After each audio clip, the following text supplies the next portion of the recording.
Voltamos com Iluminuras. Hoje eu estou conversando com o advogado da União e diretor da escola da AGU, Jefferson Carus Guedes. Ele está aqui para falar sobre a obra Nos Limites da História, a construção da Advocacia Geral da União. Jefferson, se a Constituição de 88 instituiu a AGU, por que demorou tanto para que a lei orgânica da Advocacia Geral da União fosse promulgada? O processo legislativo que sucedeu à Constituição de 88 era extenso demais. Lá se previu uma série de normas que organizariam essas instituições estatais, mas também outras, por exemplo, o Código de Defesa do Consumidor e o Estatuto da Criança e do Adolescente. Então, o trâmite legislativo posterior foi penoso, difícil. Especificamente quanto à Advocacia Geral da União, ele teve uma série de dificuldades pelo envio de um projeto que foi rejeitado inicialmente e demasiadamente emendado.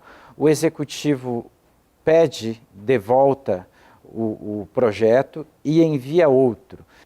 O reenvio do projeto, sob a coordenação do Consultor-Geral da República, Saulo Ramos, permitiu, com o apoio da base do governo à época, o grupo denominado Centrão, que se aprovasse sem grandes ressalvas ou emendas o novo projeto enviado pelo Executivo.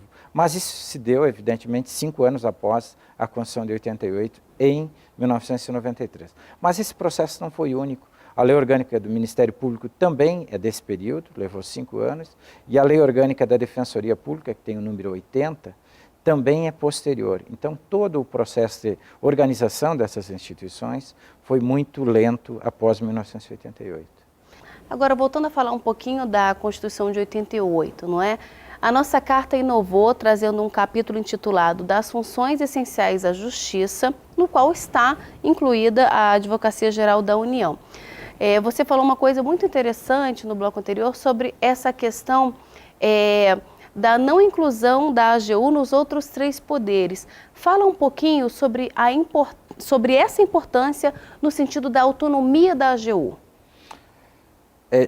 A interpretação que se faz hoje, isso não está resolvido no plano doutrinário ainda, mas é que o advogado-geral da União, que consta da Lei de Organização da Presidência da República, é um órgão vinculado ao Poder Executivo e ao Presidente da República. De outro lado, com certa autonomia, não se sabe exatamente a extensão dessa autonomia ainda, por completo, está situada a Advocacia Geral da União com seus membros, advogados da União, procuradores da Fazenda Nacional e procuradores federais ligados à Procuradoria-Geral Federal. Esses têm, em determinada medida, a liberdade de fazerem ou deixar de fazer algumas medidas, de orientarem num modo ou noutro modo o agente público.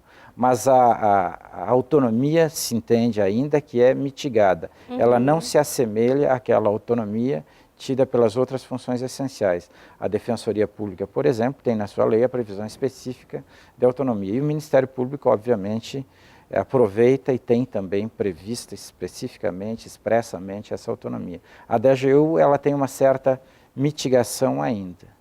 Falando um pouquinho sobre a AGU, quais são os desafios que ela enfrenta atualmente?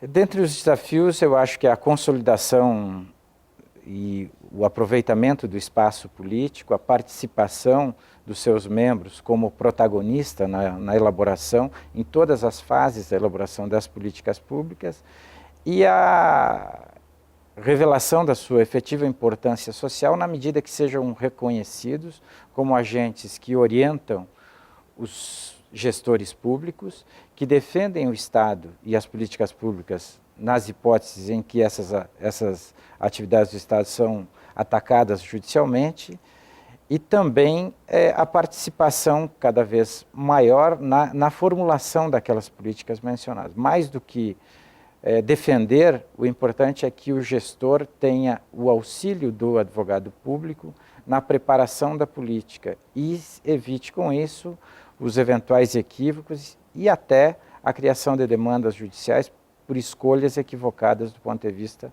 legal. Então, o controle da legalidade e o reconhecimento social são os desafios do advogado público nesse período. Jefferson, como é que as pessoas que estão interessadas podem adquirir essa obra? É possível pedir diretamente ao e-mail da Escola da AGU, que é escoladaagu@agu.gov.br. Ela tem distribuição gratuita e pode ser solicitada diretamente à escola. Jefferson, muito obrigada pela sua presença. A AGU e a Escola da Advocacia Geral da União agradecem também pela participação.